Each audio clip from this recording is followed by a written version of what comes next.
presenting our sponsor, the incredible No Solo brand.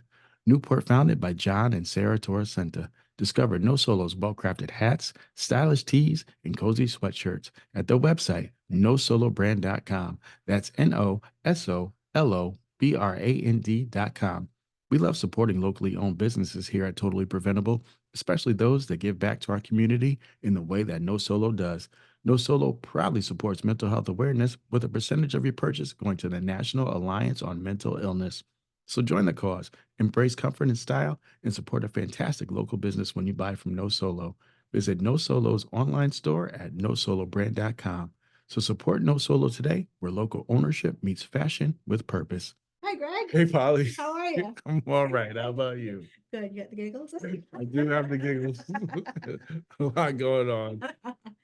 It's pretty slippy and slidey out there It today. is. It is freezing. It is winter in Rhode Island. So you Yeah. got to be very careful that you don't fall, or else you'll need a doctor. Yep. And speaking of doctors, that was my creative segue there. What was your segue? Not mine. No, it wasn't Polly's. I get the cheesy award over here. But today on Totally Preventable, we have our documentary creator, writer, and producer, Dr. Debra Gonsher Vinik, coming on.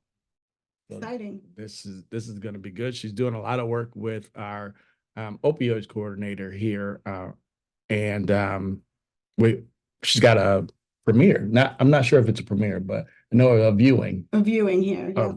Of her newest documentary. So she's going to be telling us a little bit about her background and what brought on the movie. Yeah. But we definitely will be having her on again to talk about, the actual context of everything, along with Kathleen in a separate episode. I hope we've been talking a lot about Kathleen doing this episode with us. I hope she's on board. Yeah. Well, she has no choice. Yeah.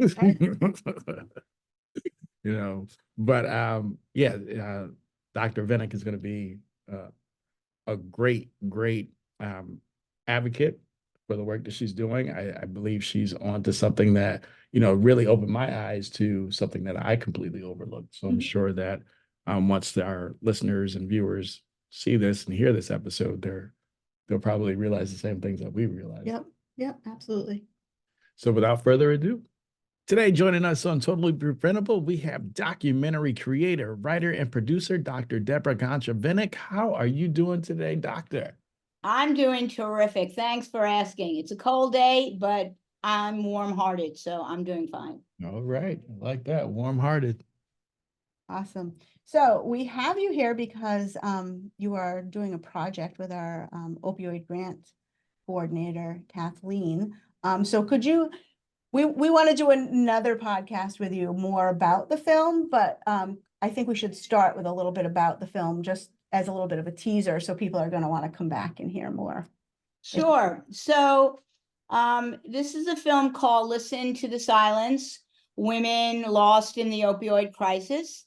And I started the film, believe it or not, 5 years ago.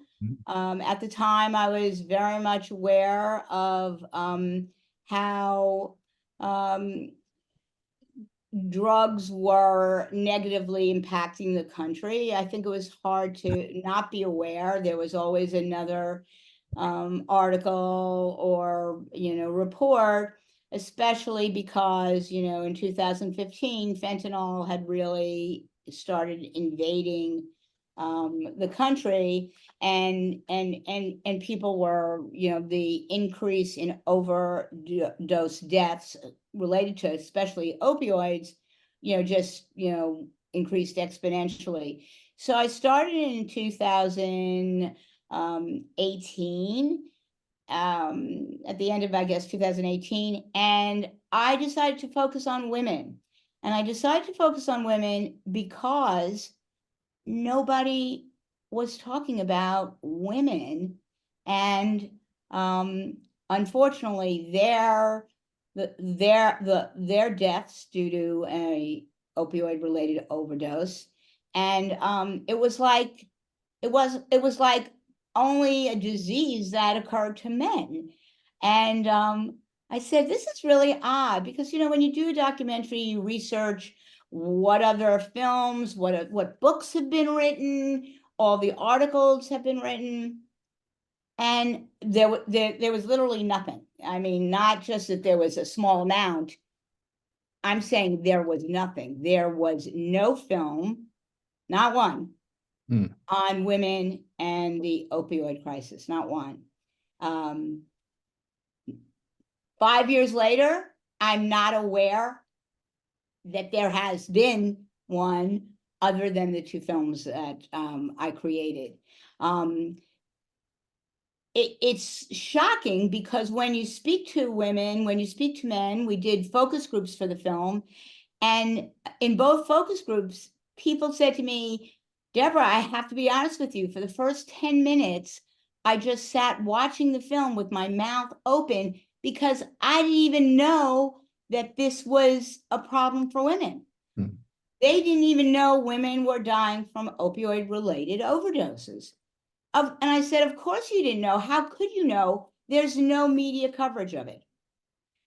And that sounds like, even to my own ears, that sounds like, oh, aren't you exaggerating a little bit? You know, come on. Well, when we were finishing the film that summer, which is like last summer, I guess it was.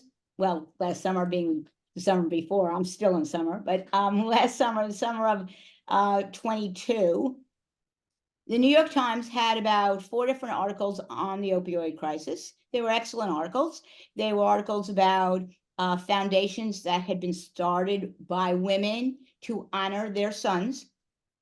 There were articles about fentanyl and overdose deaths of men. There were articles about prescription deaths of men. And there was nothing about women. There was nothing. So how would anybody even know that, in fact, women are impacted? I understand that people can say to me, well, they're not dying as men are dying more. And yes, you know, statistically, out of 100,000 people that, or 108,000 that died, well, it's more like 80 related to opioid specifically, but substance use disorders, there's about 108,000 last year. It is true that 2/3 of those were men. Okay, that still leaves us about 35,000 women. So since 2000, we have lost over 200,000 women. Wow. Wow. 200,000 women? Are you kidding? These are our mothers. These are our sisters. These are our friends. These are our nurses. These are our daughters. This is everyone. This isn't the other person this is somebody who had a knee problem and the doctor gave them a prescription for a medication. And in 4 or 5 days, when they went to not take the pill, they didn't feel as good. So they took another pill. And then they kept on taking the pill. And every time they wouldn't take it, they felt like they still had pain in their knee or pain in their back. And so after a week, they said, you know, could you give me another prescription for the pills? In some cases, doctors didn't just give prescriptions for 1 a day. They gave it for 3 or 4 a day for 30 days. So in a week's time, you are feeling uncomfortable if you don't take that medication. And so you continue to take the medication. And then after 30 days, you feel horrible not taking that medication. So you get more. And so it goes. Was there like a defining moment that caused you to say, wait a sec, I'm not hearing anything about women? Was there like a happening or occurrence that made you, or an event that made you really hone in? I wouldn't say really. What happened was that I started it because I just felt that, my husband and I, who work together and have produced, this is our 21st documentary, and we have looked at a number of social justice issues over the years. We have looked at the lack of resources for persons with disabilities. We've looked at food insecurity in the United States. We've looked at the lack of significant health care in the United States. We've looked at girls' education. We've looked, the film before this was a two-part series called Brightness of Noon, the intersect of faith, immigration, and refugees. So one hour was really devoted to the new sanctuary movement and undocumented immigrants, and the other hour was looking at refugees and asylum seekers. So we had examined a number of social justice issues, and yet everything around me every day was about drugs. People dying from drugs, people overdosing, all these things. So I started with the idea that I was going to be really looking at the whole arena. And then I knew somebody who was in recovery, and he was a really eloquent speaker. And I thought of talking to him and including him. And then it was like, I don't know, I just felt when I started really researching, there was like a big hole. Everything I looked at was, nobody was talking about women. And I think that the documentaries I've done, we've done out of 21, maybe 3 of them previously were only focused on women. One was on women being, it was called And the Gates Opened, and it was about the moment in time when women were allowed to be ordained as rabbis in the conservative and reform movement of Judaism. And then there was a film I'm not supposed to say, which is my favorite because, they're all my children. And so, I am evenly disposed. But there was a film we did called Beauty of Their Dreams.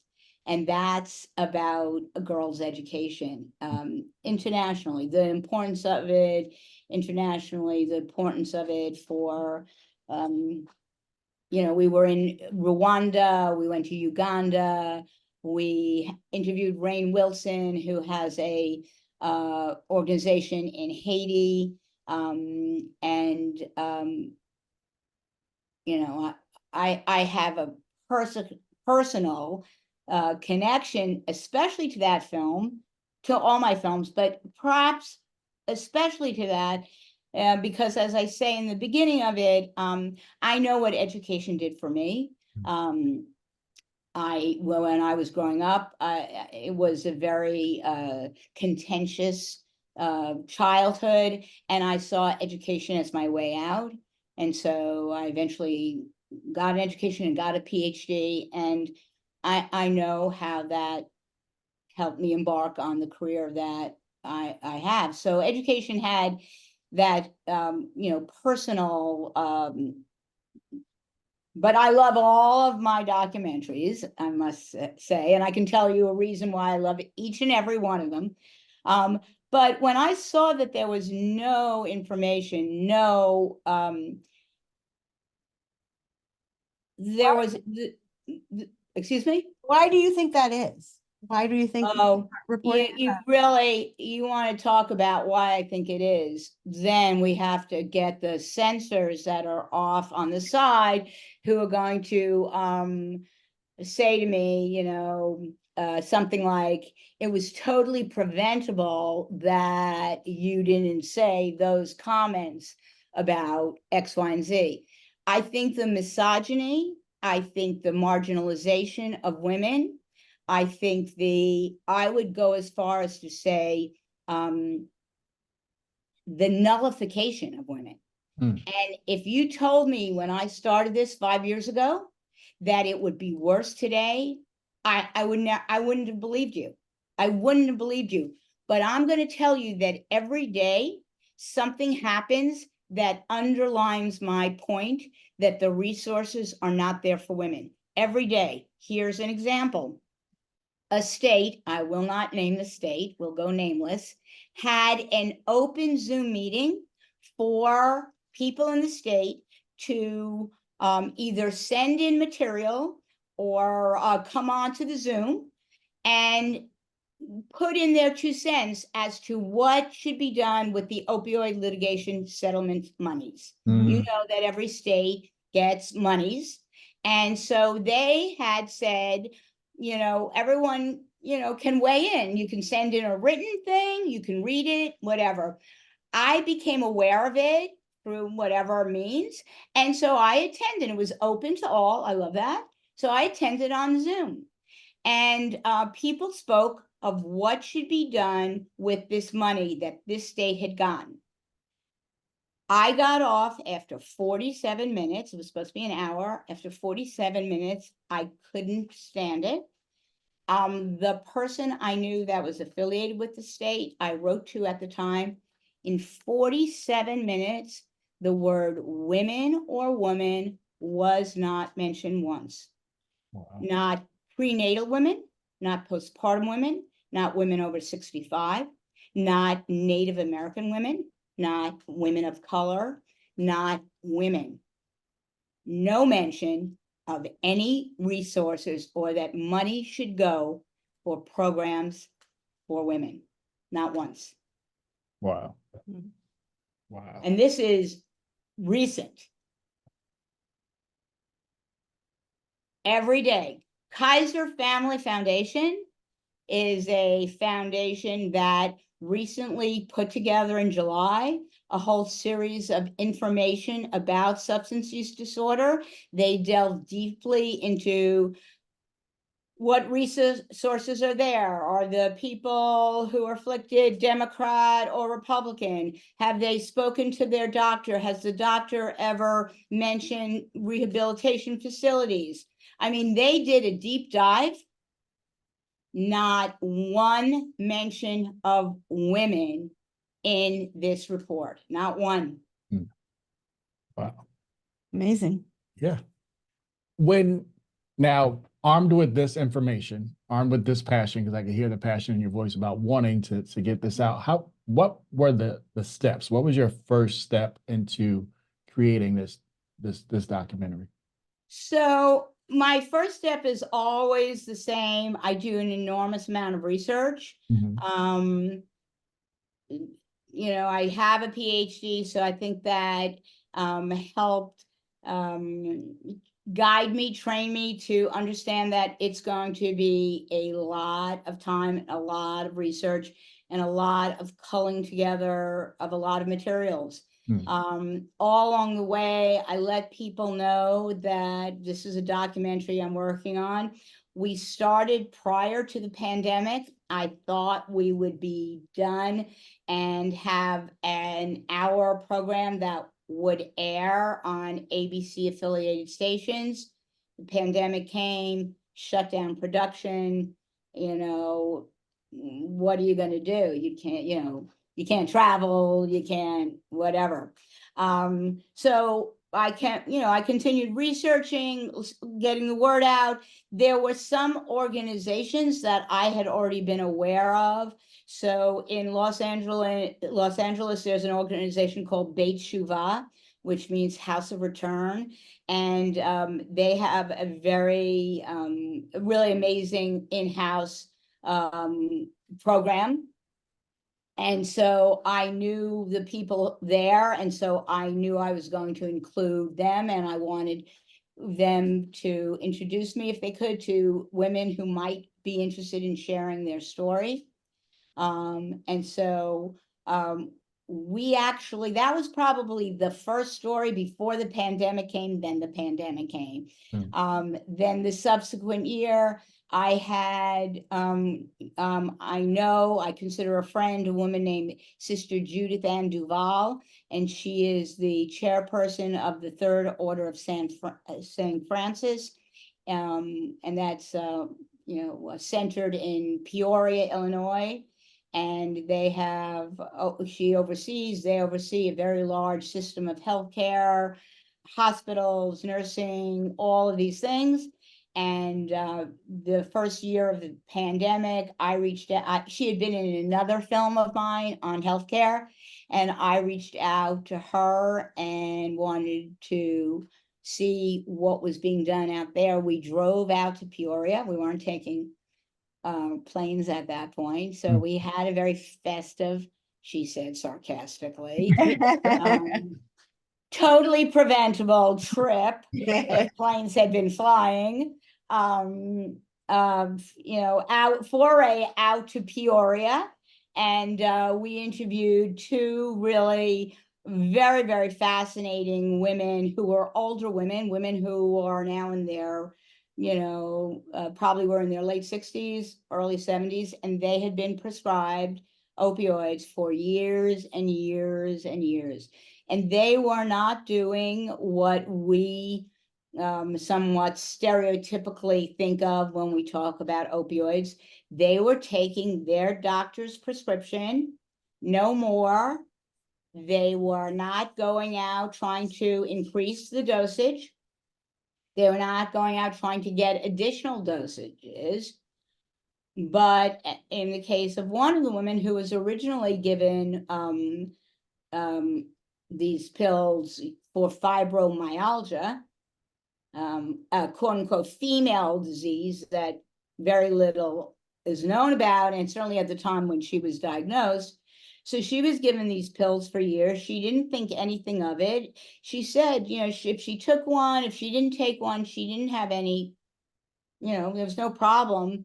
But then they started, that was, I think, I don't remember which one they first gave her, but they moved her to narcos, where if she didn't take one, she didn't feel so good at all. She eventually was on a fentanyl patch. And as these are her words, it's supposed to last 72 hours, but after 36 hours, once again, quoting her, she's not a very nice person, So so the process is, I continue to research, I continue to meet people, listen to stories of women, talk to experts, reach out. Somebody will say, well, have you talked to whomever? There isn't a person I won't speak with.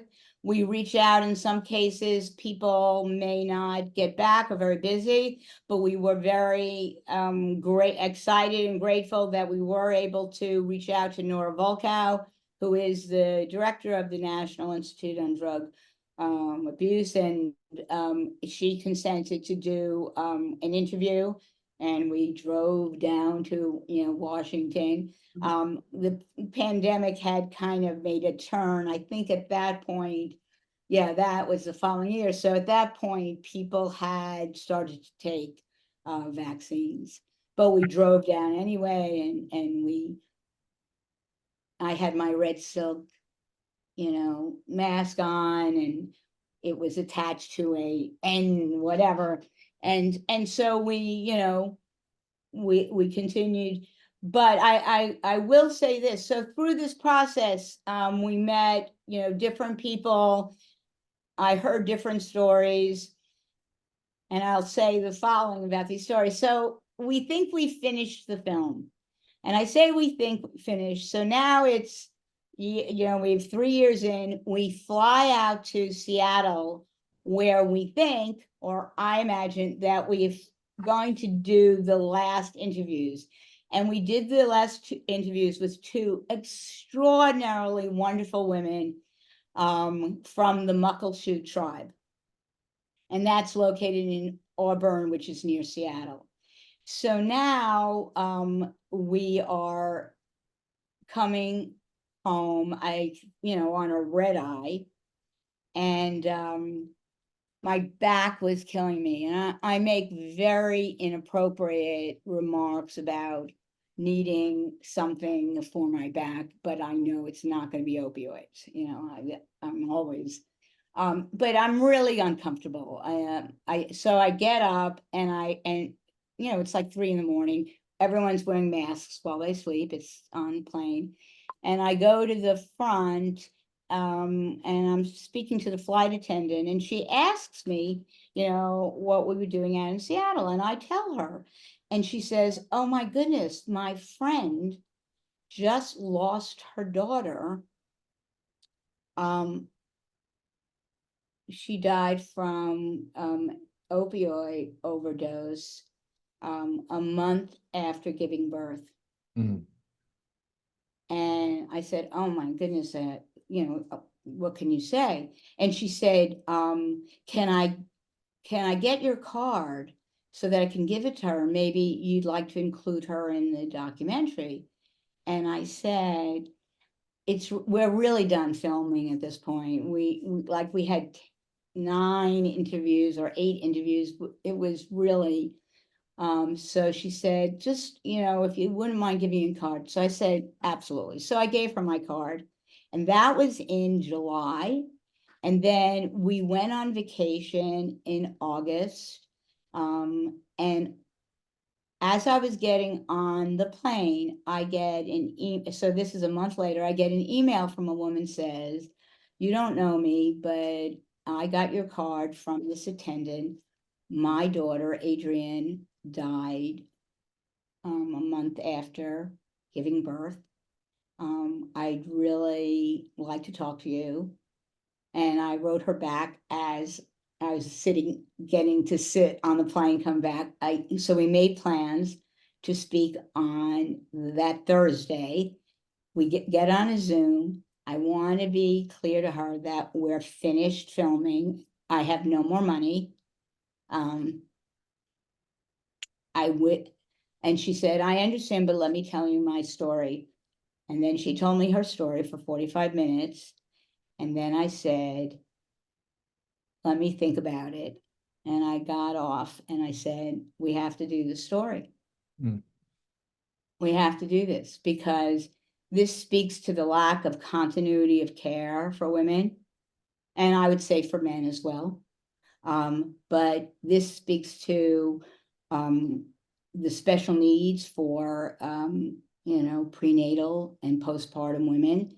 And the fact is that women who suffer from this disease are most likely or more likely to overdose in the first year after giving birth. And the statistics are astonishing. But what are we doing about it? We're actually doing nothing. Mm. You know, there's just really little being done. So we wound up including that story as well. Great.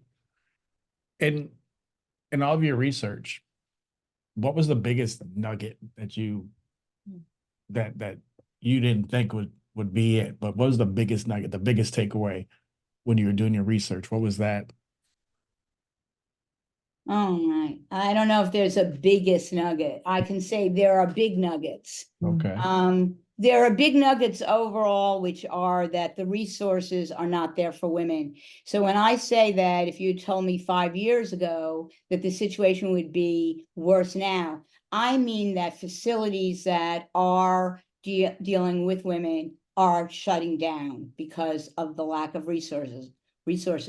I'm saying that if you're a single woman who has a child and is pregnant, I don't know where you're going to go because most facilities will not take you with your child because of liability issues. The number of facilities that will take you is probably less than 1%, and that's not misstating it. So we tell women, you need to get help. You need to go into recovery. But how is a woman supposed to do it? We tell women to go into recovery, but if they're pregnant women, half of the states may very well take your baby if the baby tests positive. So why would I go and put me and my child, risk having my child taken away from me by getting help? I mean, you know, there's a lot of nuggets. How about the nugget that on the plane, the next time you take a plane, be aware that there's no naloxone, which people know as Narcan, on that plane. They have a first aid kit. How is it even possible that naloxone isn't there? Unless Are you you're, kidding? unless I'm on the plane. If I'm on the plane, there's no Right, plane. absolutely. Exactly. So recently, I was told this by somebody I'm working with in Missouri, there was a Southwest flight where somebody was overdosing. There was no naloxone in the first aid kit. They made an announcement and there was somebody who was carrying. Mhm. My takeaway is everyone's got to be carrying all the time. You don't think you know anyone who would use it? You do. Mhm. You do. And it's not about them using it in a quote unquote illegal way. It's about them using it. Maybe they are prescribed it. Maybe they needed an extra pill. Maybe somewhat, and maybe it wasn't prescription. This idea that young women who, we all know that at a certain age, people experiment with drugs and alcohol. I certainly did. Almost every person I know did. But when I was experimenting, it never dawned on me that if I smoked a joint, I might die because it was laced with fentanyl. Mhm. Mhm. Or if I did cocaine, the same thing.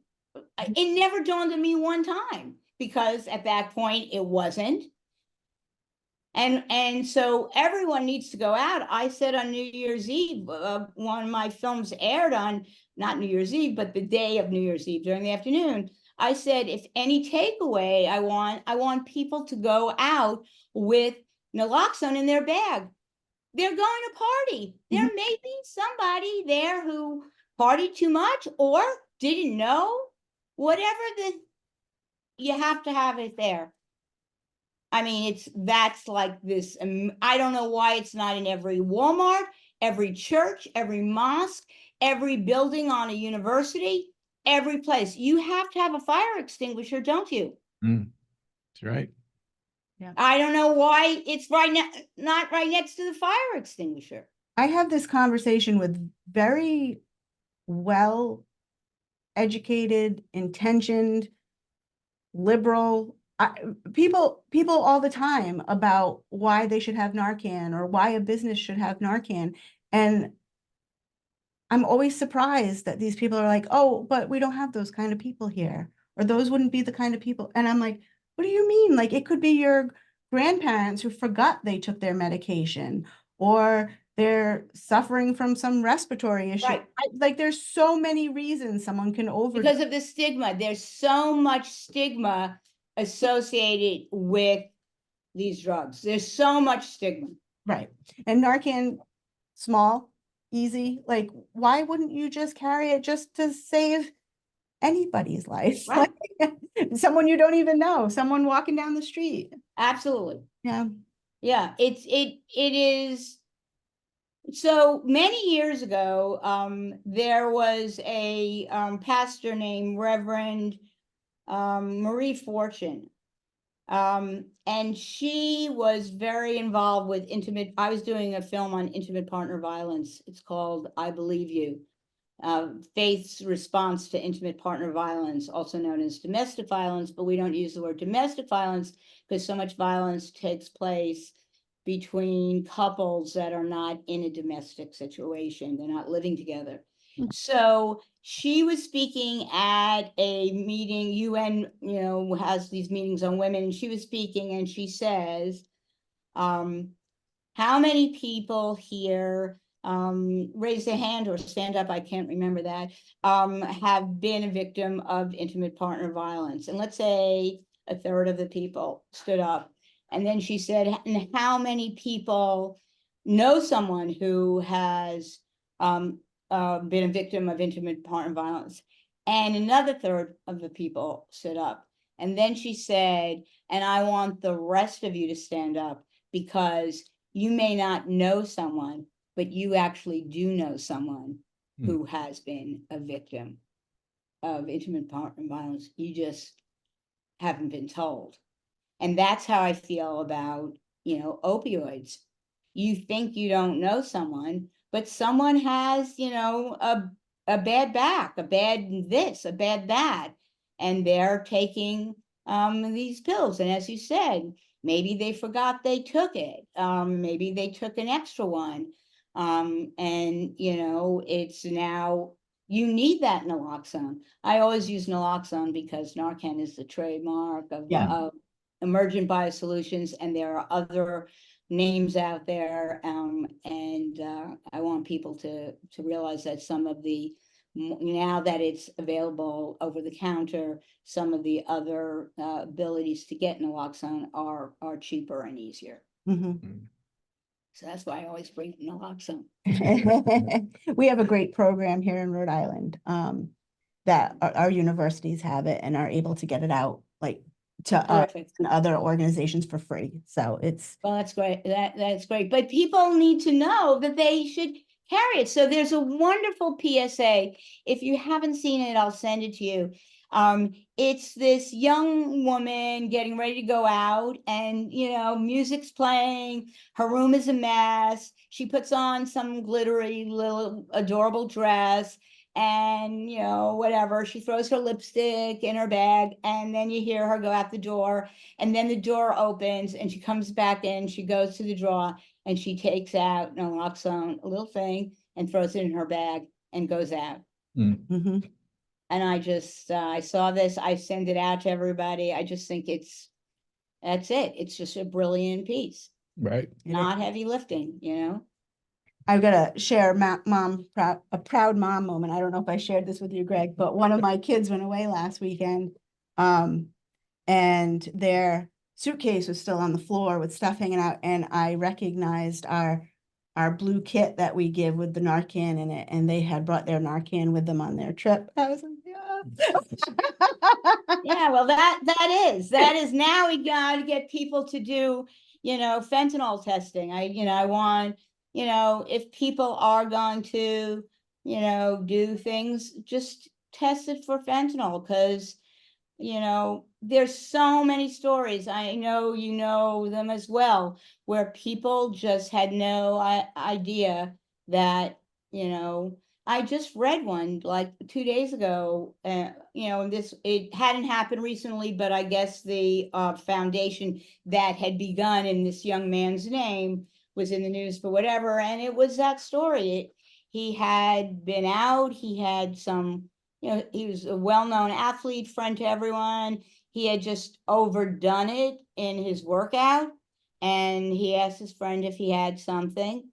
Mhm. His friend gave him one, it was one pill. He threw it back. He had some water. Mm. That's it. Yep. So, fentanyl strips. Yep. Well, how did you come up with the title? Why listen to silence? Listen to the silence. Well, the actual feature film is called Attention Must Be Paid. Mm. And then that was the feature film. I didn't want people to get confused with these,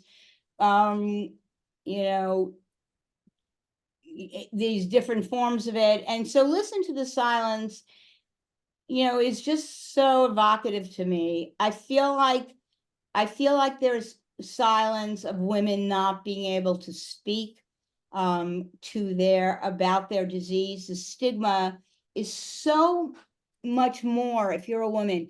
If you're a guy and you're involved, whether it's actual alcohol for that matter, or opioids, your family goes, oh, that Uncle Joey, he's just such a funny guy. He's such a cat. Look at him, Uncle Joey drinking again. But if it's Aunt Mary, you forget it. You're perceived as a bad mother, so much so that your children should be taken away. All of these things are, heaped on you. The stigma is so much worse. So that's why we see that yes, the proportions of men dying are more than women, but then the proportion of women going in for recovery or rehabilitation or into some program are don't coincide. The women are not getting the help they need, and the resources are not specific. The list goes on and on. I'm not sure I answered your question. I think I might have. Good, you did. You did. So, this has Oh, been. it's listen to the silence. So, Yeah. so it's both the silence. It's both the silence that women can't speak. It's the silence of our country that doesn't address it. It's the silence when we talk about resources. Where are the resources for women? So $54 billion is the number between 54 and 57 of opioid litigation settlement money. 54 billion. I am very upfront about this. My brain doesn't really understand 54 billion. I'm not going to lie to you. It just doesn't really. So I found online there's a video by a guy who made it a little bit easier for me, and I'm not sure if you're familiar with it. What he does is he counts out rice. He gets a big bag of rice from Costco, and he counts out grains of rice. And let's say each grain is $100,000. So if you put together, like this much rice, it's like, and he shows it to you. So he shows you what $65 million home of Jeff Bezos might cost. And so it's just this little nothing. Then, of course, it's on time lapse. So he counts out all these grains of rice.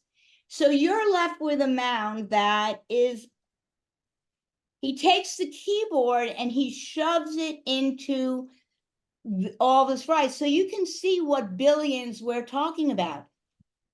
So 54 to 57 billion dollars, I understand, divided among the states. I get it. It's not one state, and it's not like 1 year. It's over 17 years. Be that as it may, that's a lot of money. And where is it going? Where is it going? And half the states, I am deafened by the silence of not knowing where it goes. Half the states are trying for transparency, and you can look up a lot of the information, but half of the states, if you start looking, which I've done, try going down that rabbit hole, you will meet a wall. I just saw that map last week of the states that are fully transparent, partially transparent, and not transparent. And I was shocked. I really naively thought that everyone would have to be transparent with the money. Right. Right. Right. That's what I went down the same path, and I was amazed because, I'm familiar with open meeting laws and all sorts of information. So states basically came up with, this is very generalized, they get money, and they either, the state keeps it, or they have the state in the county, or they give it to the counties, or a third permutation is like a third entity. Okay, so it's states, maybe states 50, counties 50, and no third entity, or there's only third. Okay, but those three. So I start looking at one of the third entities, and I get into that website. And I can't find minutes of the meetings. I can't find who's in the group that's making those decisions. I look through documents after documents. Yep. And that's one of the ones that really lacking in transparency. And who's suffering? It's the women, and in many cases, it's the children that they are either separated from or not separated and are going through, it's just, we're talking about impacting generations to come. Well, Deborah, thank you so much. We look forward to seeing you again. You've shared so much information with us, but we want to remind people to tune in for part 2, when we hopefully come back with Kathleen, our opioid grant coordinator, Absolutely. and really promote the event. We want to hear more about the event, when it is, who's going to be there, and all the good news about this great event.